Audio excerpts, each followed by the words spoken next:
ஒளியில் வழி சத்தியங்கள்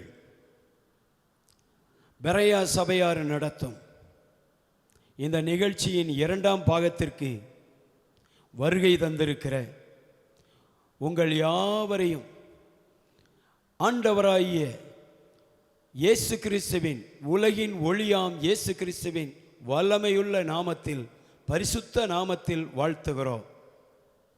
பிதாவாகிய தேவனாலும் குமாரனாகிய இயேசு கிறிஸ்துவினாலும் உங்கள் யாவருக்கும் கிருபையும் சமாதானமும் உண்டாவதாக என்று நாங்கள் வாழ்த்துகிறோம்.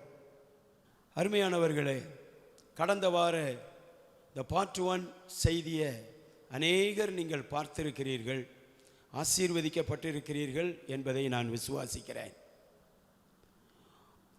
தேவனுடைய ராஜ்யத்தில் இந்த உலக வாழ்க்கையில் நாம் பெரிய காரியங்களை சாதிக்கணும் அப்படின்னு சொல்லி சொன்னால், அமெரிக்க முன்னாள் ஜனாதிபதி ஆப்ரஹாம் லிங்கன் ஒரு வார்த்தையை சொல்லுகிறார். Do not follow the majority, follow the right way. பெரும்பான்மையை நீங்கள் பின்பற்றாதிருங்கள், சரியான வழியை பின்பற்றுங்கள். ஆமாம், அப்படித்தான். என்ன நினைக்கிறீங்க? சரியான வழி என்று சொல்லும்போது உலகத்தில் நிறைய வழிகளை நமக்கு பெற்றோர்கள் காட்டியிருக்கலாம், ஆசிரியர்கள் பேராசிரியர்கள் காட்டியிருக்கலாம், நம்முடைய வழிகாட்டிகள் காட்டியிருக்கலாம்.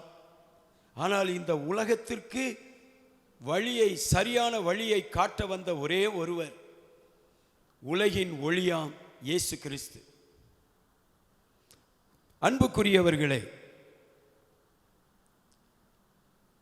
இந்த ஒளியினுடைய குணாதிசயங்களை ஆதியாகமம் முதல் வெளிப்படுத்தல் வரைக்கும் நம்ம பைபிளில் பார்க்கும்போது ஏராளமான சத்தியங்கள் இருக்கிறது.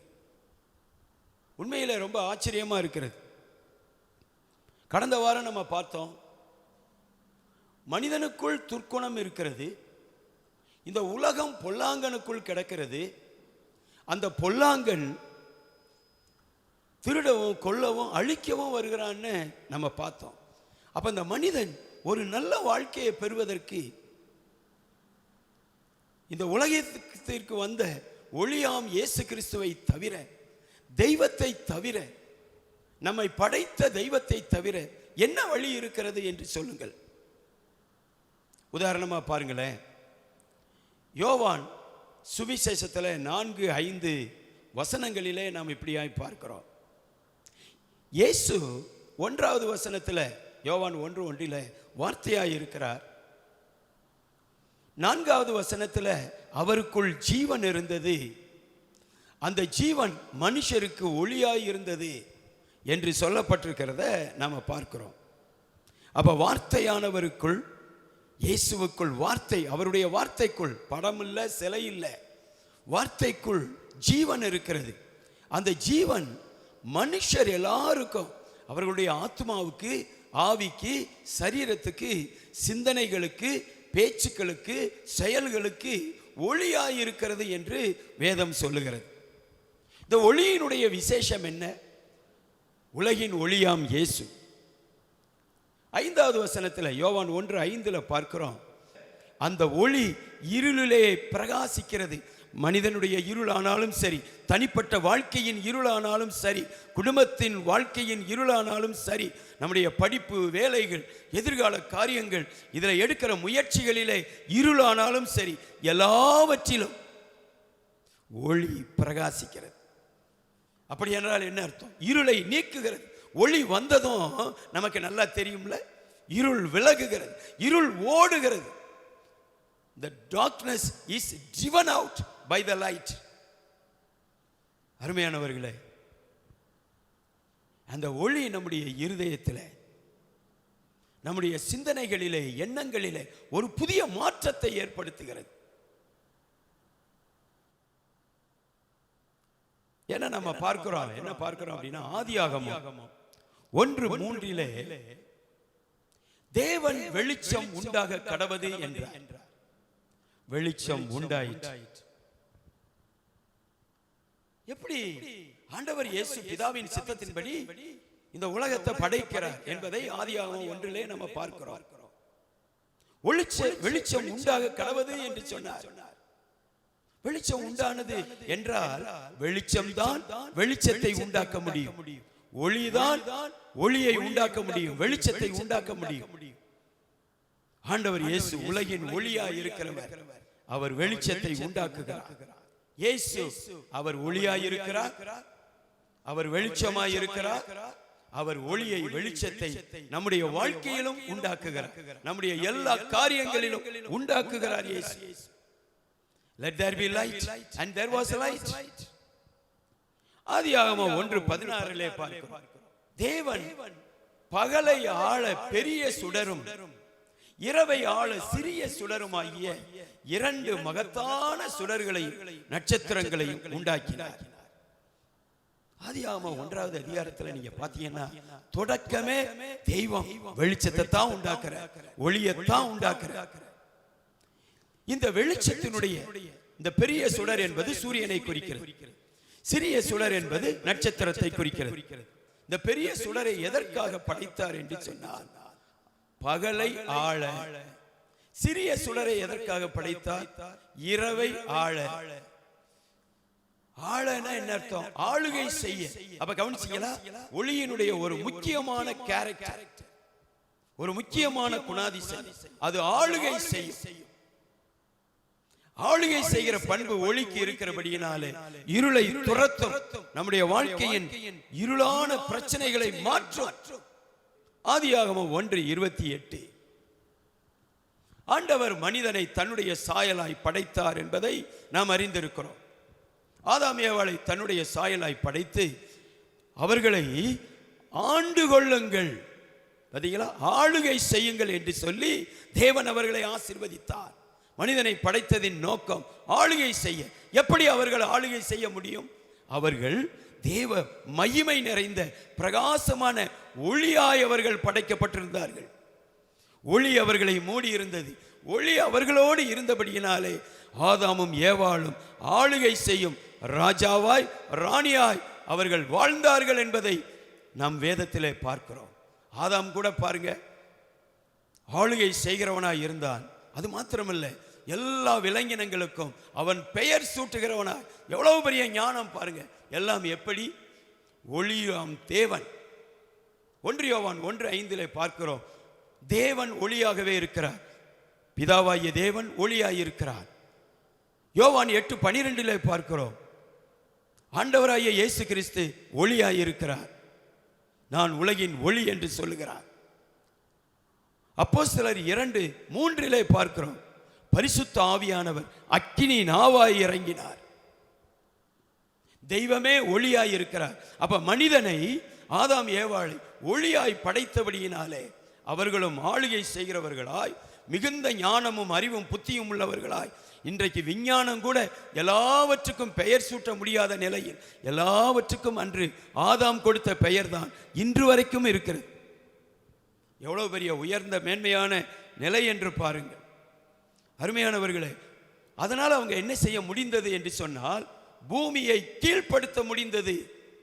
ஆதியாகமம் 1:28 பார்க்கிறோம், ஆண்டவர் அதைத்தான் சொன்னார், நீங்கள் பலுகி பெருகி பூமியை நிரப்பி அதை கீழ்ப்படுத்தி, subdue the world, subdue the earth, கீழ்ப்படுத்துங்கள். அப்ப கீழ்ப்படுத்துகிற மனிதன் எவ்வளவு மேன்மையாக படைச்சிருக்கிறார் பார்த்தீங்க. கடவுள் பூமியவே கீழ்ப்படுத்தி அதில் உள்ள எல்லா மச்சங்கள், பறவைகள், விலங்கினங்கள் எல்லாவற்றையும் நீங்கள் ஆண்டு கொள்ளுங்கள், ரூல் ஓவர் எவ்ரிதிங் என்று தேவன் சொல்லுகிறார்.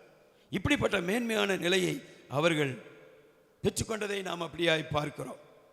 சங்கீதம் 119:99 நாம் அப்படியாய் பார்க்கிறோம், உம்முடைய சாட்சிகள், அப்படியானால் சாட்சிகள் என்பது கட்டளைகள், உம்முடைய கட்டளைகள் வார்த்தைகள் என் தியானமாய் இருக்கிறபடியால் எனக்கு போதித்தவர்கள் எல்லாரிலும் அறிவுள்ளவனாய் இருக்கிறேன்.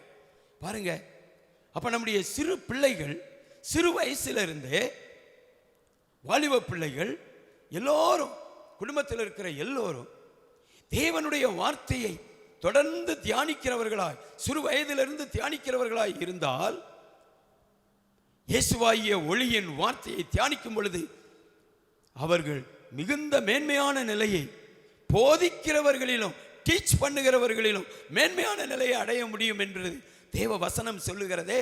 அப்ப வசனம் எவ்வளவு முக்கியம் பாருங்க. அதனால தான் வேத வசனத்தை தியானித்த அநேக விஞ்ஞானிகள் பெரிய காரியங்களை கண்டுபிடித்தார்கள். அநேக பிசினஸ் மேன்களை, வேர்ல்டு லெவலில் பெரிய பிசினஸ் மேன்களை நம்முடைய பரிசுத்த வேதாகம வார்த்தை எழுப்பி இருக்கிறது. பெரிய தலைவர்களை எழுப்பி இருக்கிறது. நம்முடைய தேசத்திலும் விஞ்ஞானிகளும் தலைவர்களும் பிசினஸ் பீப்புளும் எழும்ப சிறு வயதிலிருந்தே பெற்றோர்களால் வேத வசனம் தியானிக்க கற்றுக் கொடுக்கப்படும் போது நிச்சயமாய் வார்த்தையில் இருக்கிற ஜீவன், வார்த்தையில் இருக்கிற அந்த ஜீவன் ஒளி பிள்ளைகளுடைய வாழ்க்கையை உயர்த்தும் என்பதில் சந்தேகம் இல்லை. ஆண்டவர் இயேசு சொல்றாரு, மத்தேயு 5:16 சொல்லுகிறார். என்ன சொல்றாரு? நீங்கள் உலகிற்கு வெளிச்சமாய் இருக்கிறீர்கள். அவருடைய சீடர்களை பார்த்து, அவர் பக்கத்தில் வந்த மக்களை பார்த்து மலை பிரசங்கத்தில் ஆண்டவர் இயேசு சொல்லுகிறார், நீங்கள் உலகிற்கு வெளிச்சமாய் இருக்கிறீர்கள். மனுஷர்கள் உங்கள் நற்கிரிகளை கண்டு பரலோகத்தில் இருக்கிற உங்கள் பிதாவை மகிமைப்படுத்தும்படி உங்கள் வெளிச்சம் அவர்கள் முன்பாக பிரகாசிக்க கடவது. இப்ப புரியுதா உங்களுக்கு? வெளிச்சமாகிய ஒளியாம் இயேசு வார்த்தையாக நம்முடைய இருதயத்திலே ஜீவிக்கும் போது நம்முடைய சிந்தனையிலே வெளிச்சம், இயேசுவை பின்பற்றுகிற ஜனங்களுடைய வாயின் பேச்சுக்களிலே வெளிச்சம், இயேசுவை பின்பற்றுகிற ஜனங்களின் சரீர செயல்களிலே வெளிச்சம். அப்படி என்றால் ஆதாம் ஏவாளை போல சகலத்தையும் நாம் ஆளுகை செய்ய முடியும். பெரிய ஞானம் உள்ளவர்களாய், அறிவு புத்தி உள்ளவர்களாய் நாம் இருக்க முடியும். சூரிய சந்திரன் ஆளுகை செய்வது போல நாம் ஆளுகை செய்ய முடியும். ஒளியினுடைய அந்த best quality, the great quality, it rules over the earth and everything. ஒளி வரும்போது இருள் ஓடுகிறது. ஆக இயேசுவை பின்பற்றுகிற தேவ ஜனங்கள் ஒளியாய் உலகத்துக்கு இருக்க தேவன் விரும்புகிறார். அதுதான் தேவ சித்தம். தேவ பிள்ளைகளாகிய நம் வழியாக இந்த உலகம் இயேசுவாகிய ஒளியை காண வேண்டும், பிதாவாகிய ஒளியை காண வேண்டும், பரிசுத்த ஆவியானவராகிய ஒளியை காண வேண்டும். ஜனங்கள் தங்களுடைய வாழ்க்கையில இருள் விலக வேண்டும், கண்ணீர்கள் மாற வேண்டும், கவலைகள் நீங்க வேண்டும், பெரிய வெற்றிகளை பெற வேண்டும். என்ன காரியத்தை செய்தாலும் ஒளியின் மக்கள், இயேசுவாகிய ஒளி, உலகின் ஒளியாகிய இயேசு, அவரை இருதயத்தில் வார்த்தையாக பெற்றுக்கொண்டவர்கள் அந்த வார்த்தையின்படி சிந்திக்கும் பொழுது, வார்த்தையின்படி பேசும் பொழுது பெரிய வெற்றிகளை பார்க்க முடியும். தேவன் மனிதனை படைத்ததின் நோக்கம் உலகத்திற்கு வெளிச்சமாய் இருக்க வேண்டும், உலகத்தை ஆளுகை செய்ய வேண்டும், உலகத்திற்கு சமாதானத்தை கொண்டு வர வேண்டும், உலகத்துக்கு பரிசுத்தத்தை கொண்டு வர வேண்டும், உலகத்தை அன்பினால் நிரப்ப வேண்டும், உலகத்தை ஞானத்தால் நிரப்ப வேண்டும், தேவனை அறிகிற அறிவினால உலகத்தை நிரப்ப வேண்டும். ஒளியின் மக்களால் தான் இதை செய்ய முடியும். எப்படியாவது தேவனுடைய ஒரு பெரிய ஆசை என்ன அப்படின்னு பார்த்தீங்கன்னா, பவுல் சாப்பல் என்கிறவர் சொல்லுகிறார், நான் முடிக்கிறேன், தேவனின் ஒளியை அவரை பின்பற்றுகிற மக்களாகிய நாம் பிரகாசிக்கும்படி நம்மால் முடிந்த எல்லாவற்றையும் செய்ய தேவன் விரும்புகிறார். இயேசுவின் ஒளி என்னுடைய ஒவ்வொரு செயலிலும், ஒவ்வொரு சிந்தையிலும், ஒவ்வொரு பேச்சிலும் பிரகாசிக்கட்டும். இந்த உலகத்திற்கு இயேசுவை, உலகின் ஒளியாம் இயேசுவை பின்பற்றுகிற யாவரும் நீங்களும் நானும் வெளிச்சமாய் மாறி இந்த உலகத்தை வெளிச்சமாய் மாற்றுவோம். ஒளியை குறித்து இன்னும் ஏராளமான சத்தியங்களை நாம் படிப்படியாய் கற்றுக்கொள்ளுவோம். உங்களுக்காக ஒரு சிறு ஜெபம் செய்கிறேன். சத்திய பிதாவே, உமது அன்பு மகன் இயேசுவின் நாமத்தில் இதை கேட்டுக்கொண்டிருக்கிற அருமையான மக்களுக்காக நான் ஜெபிக்கிறேன். இவருடைய தனிப்பட்ட வாழ்க்கையில் எத்தனையோ காரியங்களை குறித்து இருதயத்திலே கவலை இருக்கிறது, ஏக்கம் இருக்கிறது, கலக்கம் இருக்கிறது. இயேசுவின் நாமத்தில் நீங்கட்டும்.